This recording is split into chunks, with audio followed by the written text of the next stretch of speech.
নমস্কার, দেখছেন ওঙ্কার বাংলায় টেলি ক্যানভাস, চিত্র শিল্প ছবি ক্যানভাস এই নিয়ে আমাদের এই বিশেষ অনুষ্ঠান। আমি মিহিকা রয়েছি আপনাদের সঙ্গে। আর এই মুহূর্তে আমরা রয়েছি একাডেমি অফ ফাইন আর্টসে। চলছে শিল্পী শোভেন গাঙ্গুলির একক চিত্র প্রদর্শনী। আজকে আমাদের সঙ্গে শিল্পী স্বয়ং রয়েছেন, তার কাছ থেকে তার জীবনের গল্প শুনবো, তার ছবির গল্প শুনবো। আর বেশ ইন্টারেস্টিং হতে চলেছে কিন্তু এপিসোডটা, কারণ অনেক দিন পর আবার আমরা কোনো সোলো এক্সিবিশনে এসছি। পুরো এপিসোড জুড়ে কোনো একজন শিল্পীর সাথেই কিন্তু কথোপকথন চলবে, অনেক দিন পর এটা হচ্ছে। ইন্টারেস্টিং একটা এপিসোড হতে চলেছে, শেষ অবধি তাই এপিসোডের সবাইকে থাকতেই হবে। এখন আমি আমাদের আজকের বিশেষ অতিথি শিল্পী শোভেন গাঙ্গুলিকে ওঙ্কার বাংলার পর্দায় স্বাগত জানাচ্ছি। নমস্কার স্যার। প্রথমেই সরাসরি যে প্রশ্নটা করব, কাজ দেখছি বিভিন্ন ভ্যারাইটিস কাজ রয়েছে, তো যখনই আমরা কোনো একজন সিনিয়র আর্টিস্টকে দেখি না, প্রথমে এই প্রশ্নটা না করলে যেন চলে না। ছবি আঁকার শুরুটা কিভাবে হয়েছে? ছবি আঁকার শুরুটা, আমার শুরুটা একটু বলি। আমার যে শিল্পচর্চার জীবন, সেই জীবনটি শুরু হয়েছিল একজন ওরিয়েন্টাল ডান্সার হিসেবে। তা আমি শুরু করেছিলাম একজন ওরিয়েন্টাল ডান্সার। তারপরে আমি দীর্ঘ 35 বছর থিয়েটার এবং ফিল্মের মিডিয়ামে অভিনয়কে নিয়ে কাজ করেছি। তো আমার নিজেকে মনে হয়েছিল যে আমি একজন স্টোরি টেলার। তো আমি গল্প বলছি, জীবনের গল্প বলছি, মানুষের গল্প বলছি। এই গল্প বলতে বলতে আমার মনে হয়েছিল যে তাহলে আর কীভাবে গল্পটা বলা যায়। মঞ্চে বলা হচ্ছে, ফিল্মে যতটুকু সুযোগ পেয়েছি বলেছি, তারপরে মঞ্চ ছাড়াও রাস্তায় বা অন্য কোনো ইন্টিমেট স্পেসে। এরপরে নৃত্যে আমার একটা বহু বছরের নৃত্যের ওপরেই আমি এই স্টোরি টেলিংই করেছি। করার পরে আমার মনে হচ্ছিল যে আর কোন ফর্মে গল্পটা বলা যায়। অ্যাকচুয়ালি গল্প তো আমরা অন্যকে বলি না, প্রথমে নিজেকেই বলি। তো এই গল্প খুঁজতে খুঁজতে, ফর্ম খুঁজতে খুঁজতে আমার মনে হলো যে আচ্ছা, যদি শরীরী বিভঙ্গটা বাদ দিয়ে যদি অন্য কোনো মিডিয়ামে কাজ করা যায়, গল্পটা খোঁজা যায়, তাহলে কি হতে পারে। সেইটা খুঁজতে খুঁজতেই এই ক্যানভাস, এই রং, এই সাদা কালো, এই প্রচুর রং, এগুলো দিয়ে আমি কিছু গল্প বানানোর চেষ্টা করেছি। মানে সেইভাবে শিল্পের ছবি আঁকার ক্ষেত্রে কোনো প্রথাগত শিক্ষা নেই, তাই না, আমার অভিনয়ের কোনো প্রথাগত শিক্ষা ছিল না। নৃত্যে আমি কিছুদিন তালিম নিয়েছিলাম গুরুর কাছে। বাকি যা কিছু সব আমার গুরু হচ্ছে এই প্রকৃতি, এই জনজীবন। প্রতিদিন আমি দেখি, শুনি, শিখি। তো এদের মধ্যে থেকেই প্রতিদিন গল্প তৈরি হয়। সেই গল্পকে নিজের মতো করে নিজেকে আরেকটি চরিত্রে ওখানে প্রবেশ করিয়ে এক ধরনের কাহিনী তৈরি করার চেষ্টা করি। সেই কাহিনী বলার চেষ্টা করছি বিভিন্নভাবে। এইখানে যা আপনারা দেখছেন, সেখানে এইসবই কোনো না কোনো কাহিনীই আছে, সেটা দেখতে চেয়েছি বারবার করে। অসাধারণ অভিব্যক্তি। এবং এই যে পুরোপুরি সেলফ টট একজন আর্টিস্ট, যিনি সব দিক থেকে নিজেকে নিজে তৈরি করেছেন, তার সাথে মুখোমুখি বসে যখন এরম একটা আলোচনা হয়, সেটা থেকে শেখার তো অনেক কিছু আছেই, উদ্বুদ্ধ হওয়ার মতো বিষয় কিন্তু। আর কোথাও গিয়ে সত্যি সেই কারণেই বোধহয় ভিজুয়াল আর্ট, পারফর্মিং আর্টস সব কিছু বেশ একসাথে হয়ে গেছে না? মানে সব কিছুই আমরা যত তথাকথিত সভ্য হচ্ছি, আধুনিক হচ্ছি, তত আমরা বিভিন্ন রকমভাবে তাকে গ্রামার তৈরি করছি, আন্ডারলাইন করছি। শিল্পের যখন মানুষের জীবনে শিল্পের যখন বিকাশ ঘটে, যখন গুহাচিত্রের বিকাশ ঘটছিল, সেই সময়ে তো কোনো গ্রামার ছিল না। মানুষ তখন কিভাবে ছবি আঁকছিলেন, তার অভিব্যক্তি, তার ভাবনা, তার বোধ, সে পাথরে খোদাই করে করে আঁকতে শুরু করে দিচ্ছিল। তো সেইগুলো জায়গা থেকেই আমার মনে হয়েছিল যে কি এমন আছে যা আমাকে বারবার করে ওখানে নিয়ে যাচ্ছে। এই যে ভিজুয়াল একটা আর্ট ফর্ম, সেটা তো বড্ড স্ট্যাটিক। এটা তো একটা স্ট্যাটিক আর্ট ফর্ম, তো হয়ে গেলে তো শেষ। তার মধ্যে কি করে জীবনের গল্প বলা যায়, এই গল্প খোঁজার তাগিদেই আমি চেষ্টা করেছি, এক্সপেরিমেন্ট করেছি যে অনেক কিছু একটা জিনিস হতে গিয়ে হয়নি, আবার আরেক রকমভাবে তৈরি করার চেষ্টা করেছি। কখনো আমি মাটি দিয়ে চেষ্টা করেছি একটু বানাতে, কখনো বা একদম হার্ড অ্যাক্রেলিক দিয়ে কাজ করতে চেষ্টা করেছি, বা লিকুইড ফর্মে কাজ করতে চেষ্টা করেছি।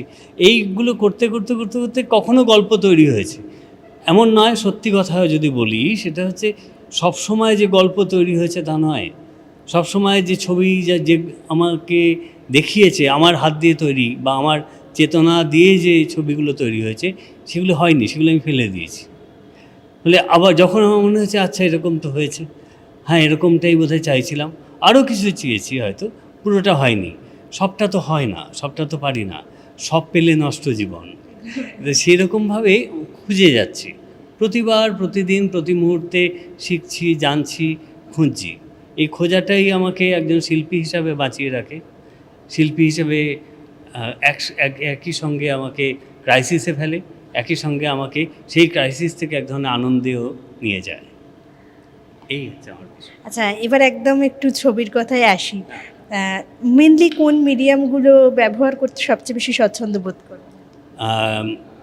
যখন আমি এখানে যে কটা মিডিয়ামে কাজ করেছি, সবগুলোতেই আমি কাজ করতে করতে এক্সপিরিয়েন্স বলছি, প্রচুর ক্যানভাস, প্রচুর রং নষ্ট করতে করতে করতে করতে তবেই কী করেছি। যেমন করে একজন প্রতিমা শিল্পী প্রথমে কাঠামো বাঁধেন, তারপরে খড় বাঁধেন, তারপরে মাটির প্রলেপ দেন, তারপরে আবার মাটি চড়ান, সেগুলো ফেটে যায়, আবার সেগুলোকে উনি জোড়েন, এই করতে তারপর রং, তারপরে অর্নামেন্টস আসে, শাড়ি আসে, জামা কাপড় আসে। এই সবগুলোর এই যে প্রসেসটা ছোটোবেলা থেকে দেখে বড় হয়েছে। এই বড় হওয়া, এই যে এগুলো দেখতে পেয়েছি, সেগুলোতেই আমার নিজেকে খুব প্রিভিলেজ মনে হয় যে আমি তো এগুলো দেখতে পেয়েছি। আমি তো দেখেছি কি করে একজন কুমোর মাটির প্রদীপ হাত দিয়ে একটা মাটির প্রদীপ বানিয়ে দিচ্ছেন। এইগুলো কি আমাকে ইন্সপায়ার করে চলেছে। সাধারণ জনজীবন, সেগুলোই আমাকে ইন্সপায়ার করেছে। যে এই মিডিয়ামগুলো যখন আমি নিয়েছি, যে একটা রং নিয়েছি, সেই রং যখন আমি ছুঁড়েছি ক্যানভাসে, তখন তা এক ধরনের আমাকে স্টোরি দিচ্ছে। কিছুক্ষণ বাদে সেই স্টোরিটা ভয়েড হয়ে যাচ্ছে, তারপর আবার কিছু রং, আবার কিছু, সেটাকে হয় কখনো নাইফ, কখনো ব্রাশ, কখনো হাত দিয়ে সেটাকে ঘুরিয়ে ঘুরিয়ে এদিক ওদিক বোলাতে বলতে কখনো কখনো সেই যে ছবিটা আমি এতদিন ধরে কনসিভ করছিলাম, যে গল্পটা কনসিভ করছিলাম, সেইটা বেরিয়ে এসছে। ফলে কাজ করতে সুবিধে আমার 3টে ফর্মেই হয়েছে। সবচেয়ে টাফ যেটা হয়েছে সেটা হচ্ছে যখন আমি এই ফেব্রিক, মানে মিক্স মিডিয়া যাকে বলা হয় সেইভাবে, এবং ওয়ালপুট্টি দিয়ে যখন কাজ করছি, ওয়ালপুট্টি খুব তাড়াতাড়ি জমে যায়। তো ওয়ালপুট্টি এবং কাপড় সেটাকে মিশিয়ে যখন আমি ওটাকে তৈরি করছি, যেমন ওই ছবিটি আছে, যেটা আমি তৈরি করছি, ওটা ওই কাঁচা অবস্থাতেই তৈরি করে দিতে হবে। যদি তৈরি করে না দিই তাহলে ফেটে যাবে, তাহলে আর ঘটবে না। না ঘটলে কোনো অসুবিধা নেই, না ঘটুক, সব কিছু কেনই বা ঘটে যাবে। তো ওইটা করতে গিয়ে খুব আমাকে 5 ঘন্টা 6 ঘন্টা একই জায়গায় বসে তাই করে ফেলতে হয়েছে। সেইগুলো যদি কায়িক পরিশ্রমের কথা বলা হয়, তাহলে ওই পরিশ্রমটি এগুলো করতে বেশি হয়েছে ন্যাচারালি। আচ্ছা, এই কথোপকথন আড্ডাটা বেশ ভালো মতো জমে উঠেছে। তবে এই আড্ডাটাকে আমরা আরেকটু দূরে এগিয়ে নিয়ে যাব। আর অবশ্যই যে পার্টটার জন্য আমাদের দর্শকরা সবচেয়ে বেশি অধীর আগ্রহে অপেক্ষা করেন, শিল্পীর কাছ থেকে তার প্রত্যেকটা ছবির পেছনের গল্প শোনা। স্যার, প্রথমেই যে ঢুকেই গ্যালারিতে চোখে পড়ছে একটা বেশ মিক্সড মিডিয়ায় কাজ করা একটা সুন্দর চিত্র, তো এইটার বিষয়ে যদি একটু বলেন। এটা আমাকে প্রথম ইন্সপায়ার করে হচ্ছে, আমি তো খুব প্রকৃতির সঙ্গে, সবাই থাকেন প্রকৃতির সঙ্গে, আমি প্রকৃতির মাঝে ঘুরে বেড়াই, শহরের কোলাহলের বাইরে মাঝে মাঝে আমি চলে যাই। তখন আমি একটা জায়গায় ঘুরতে ঘুরতে আমি এরকম একটা গাছ দেখেছিলাম। সেই একটা গাছেই মধ্যে এমন দুটো ইমেজ ছিল, যেটাকে আমি পুরো দেখতে পাচ্ছিলাম যে আদি যুগের যেমন আদম এবং ইভকে কল্পনা করা হয়েছিল, ঠিক সেরকমই একটা আদম ইভকে কল্পনা করা হয়েছে, যেন ওইভাবেই ওটা রয়েছে ওখানে।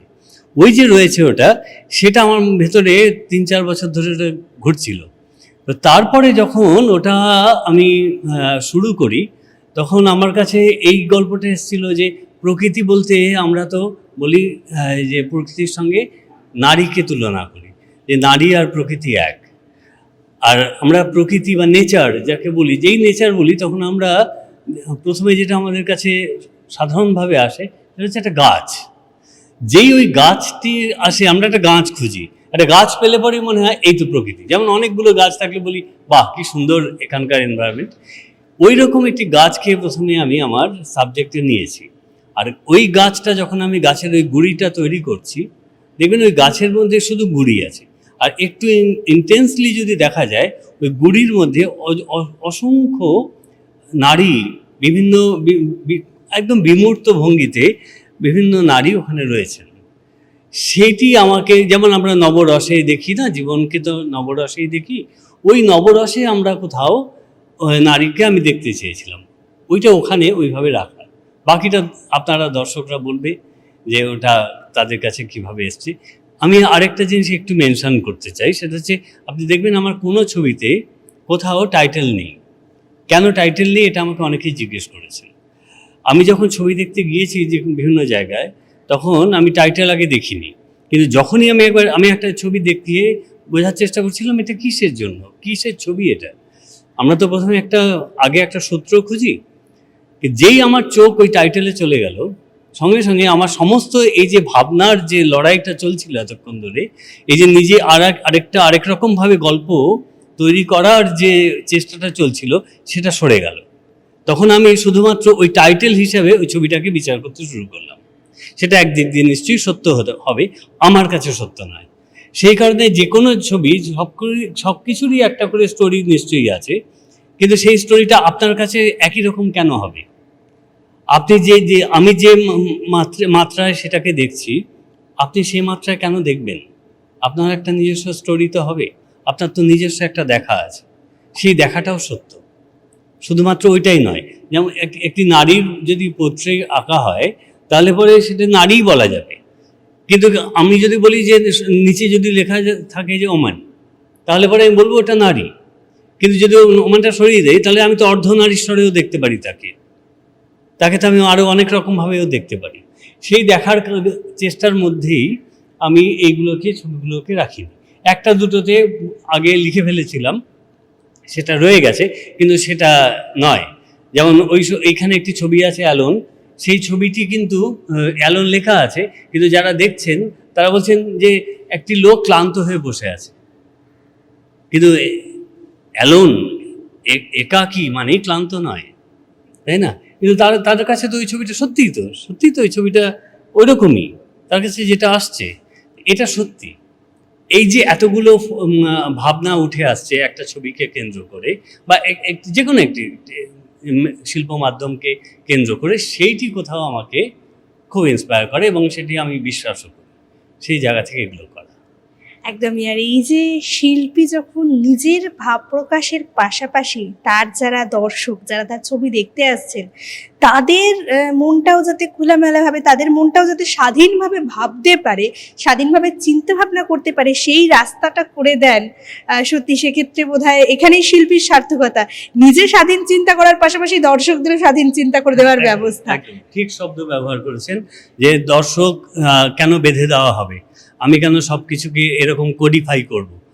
একটু খোলা থাক, তারা তার মতো করে। যেমন আমরা আকাশ দেখি, শুধুমাত্র আকাশ তো দেখি না, আকাশের বর্ণ দেখি, আকাশের ফর্ম দেখি, তার যে অ্যাবস্ট্রাক্ট ফর্ম, তার মধ্যে দিয়ে যদি মেঘ ভেসে যায় তাহলে সেই মেঘের মধ্যে আমরা বিভিন্ন রকম ছবি দেখতে পাই। ছোটোবেলা থেকে আমরা দেখেছি সেই ছবি, যে একটা হঠাৎ করে একটি মেঘকে দেখে মনে হয় যেন ওটা যেন দুর্গার একটা প্রতিরূপ, হঠাৎ মনে হয় যে ওটা যেন একটা সিংহ, হঠাৎ মনে হয় ওটা যেন কোনো একজন পুরুষ দাঁড়িয়ে আছে কোনো একটা জায়গায়। এরকম তো আছে অজস্র, তো কেউ তো বলে দেয়নি যে না ওটা তোমাকে ওইভাবেই দেখতে হবে।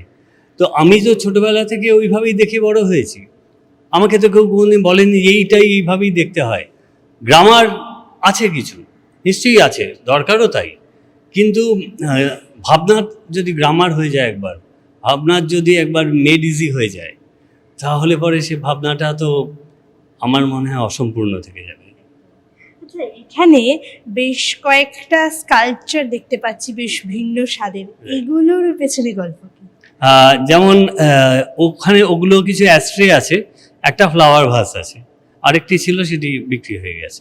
তো ওই যে ফ্লাওয়ার ভাস এবং ওখানে যেগুলো যা আছে সেগুলির কোনোটাই খুব জোর করে যদি আমি অ্যাস্ট্রে না বলি তাহলে ওটা বোঝা যাবে না ওটা অ্যাস্ট্রে।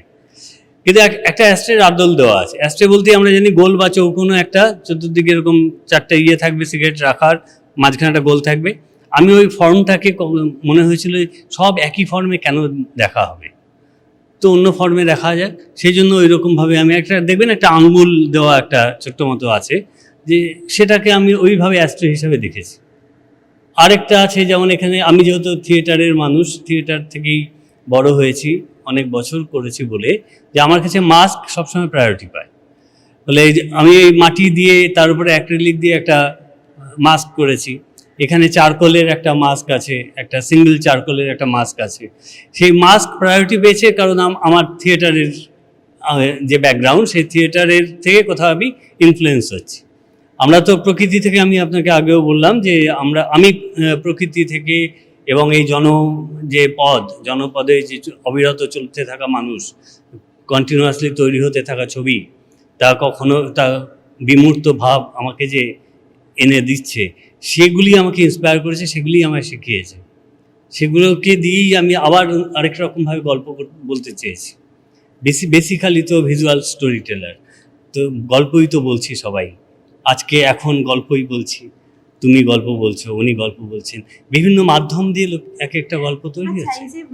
এই গল্পের কথা বলতে যেটা মনে পড়লো, আপনার বেশ অ্যাবস্ট্রাক্টের প্রতি একটা আলাদা ভালোবাসা আছে, এই গল্পের সাথে অ্যাবস্ট্রাক্টের গল্পের লিঙ্কটা? হ্যাঁ, অ্যাবস্ট্রাক্ট তো অ্যাকচুয়ালি আমরা একটা অ্যাবস্ট্রাক্ট জগতেই থাকি। আমরা সেটাকে নিজেদের সুবিধা অনুযায়ী একটা জ্যামিতিক আকার দিচ্ছি। যেমন ঘর এরকম হবে, কিন্তু আগে যখন পাহাড়ে গুহায় মানুষ বাস করতে শুরু করেছিল, তখন তারা আশ্রয় খুঁজেছিল। আমরা এখন ডিজাইন ঘর চাইছি। তো দুটোই এক। আর আমরা প্রতিদিন যত দিন এগোচ্ছে, যত আমাদের 2026 থেকে 27-28 আরও যখন এগোতে থাকবে, তখন এই সবগুলোই আরও কত কমফোর্ট পাওয়া যায়, এই যে কমফোর্ট খোঁজার যে তাগিদ আমাদের মধ্যে, সেটা হতো অ্যাবস্ট্রাক্ট। আমি তো জানি না লাস্ট কমফোর্ট কোনটা। তো আমরা একটা অ্যাবস্ট্রাক্ট ওয়ার্ল্ডে থাকি। এই গোটা ইউনিভার্সটা, এই যে ছবিটা এই যে দেখছি, যে দেখবেন যে আমরা মানে চন্দ্র, তারপরে বাকি যে ইউরেনাস, বৃহস্পতি, পৃথিবী, সবার ছবি আছে। সূর্যের কোনো ছবি তোলা যায় না, অত দূর টেলিস্কোপিক ক্যামেরা গেলেই পড়ে যাচ্ছে, যেখান থেকে পাওয়া যায়। সেখান থেকে আমার মনে হয়েছিল তাহলে সূর্যটা কি? আমরা জানি, আমরা বিজ্ঞান হিসেবে বিজ্ঞানে পড়েছি যে ওটা একটা জ্বলন্ত অগ্নিপিণ্ড ছাড়া আর কিছুই নয়। সে তাহলে তার ভেতরে কি ঘটছে প্রতি মুহূর্তে, কে তাকে ঘোরাচ্ছে, কি ঘটছে? আমি দৈবে বিশ্বাস করি না, আমি ওরকমভাবে ওই যে ভগবান ঘোরাচ্ছে বলে বিশ্বাস করতে পারবো না। কোথাও তো একটা ফোর্স, কসমিক ফোর্স তো ঘোরাচ্ছে, ওই ফোর্সটাই তো বিকিরণ করছে। সেই বিকিরণ থেকেই যে এক্সপ্লোশন হচ্ছে, সেই এক্সপ্লোশনেই পৃথিবী তৈরি হয়েছে বহু লক্ষ বছর ধরে। সেইগুলো আমার এগুলো তো অ্যাবস্ট্রাক্ট, এগুলোকে আপনি কি করে বলবেন এটাই রিয়েলিটি? একদমই মানে বেশ অসাধারণ ব্যাখ্যার আজকের আড্ডাটা বেশ ভালো মতো জমে উঠেছে। এমনিতেও বাঙালি আড্ডাবাজ, তো আড্ডা জমতে সময় লাগে না, আর যেখানে আড্ডার মধ্যে এত ইনফরমেশন থাকে, এত সুন্দর করে কঠিন বিষয়গুলো সরল উপায়ে বুঝিয়ে দেওয়ার ব্যাপার থাকে, এবং অনেক কিছু শেখার, অনেক কিছু জানার থাকে, সেখানে তো আড্ডাটা শেষ করতে একেবারেই মন চায় না। কিন্তু দুঃখজনকভাবে এপিসোডের সময় তো ধরা বাঁধা, আমাদের তাই শেষের পথে এগোতেই হবে। তবে শিল্পী শোভন গাঙ্গুলিকে অনেক ধন্যবাদ ওঙ্কার বাংলার তরফ থেকে। এক্সিবিশনের মধ্যে এতখানি সময় বার করে উনি আমাদের সাথে ছিলেন, এবং নিজে থেকে নিজের ছবির গল্প এত সুন্দর করে গুছিয়ে বলার পাশাপাশি জীবনের গল্পটাও কিন্তু খুব সরলভাবে বুঝিয়ে দিয়েছেন। যাই হোক, আজকের মতো টেলিক্যানভাস এই পর্যন্তই। খুব আশা করি সবার খুব ভালো লাগলো। খুব তাড়াতাড়ি আসছি আবার এরকম একটা অন্য ধরনের এপিসোড নিয়ে। তার আগে সবাই খুব ভালো থাকুন আর দেখতে থাকুন ওঙ্কার বাংলা। নমস্কার।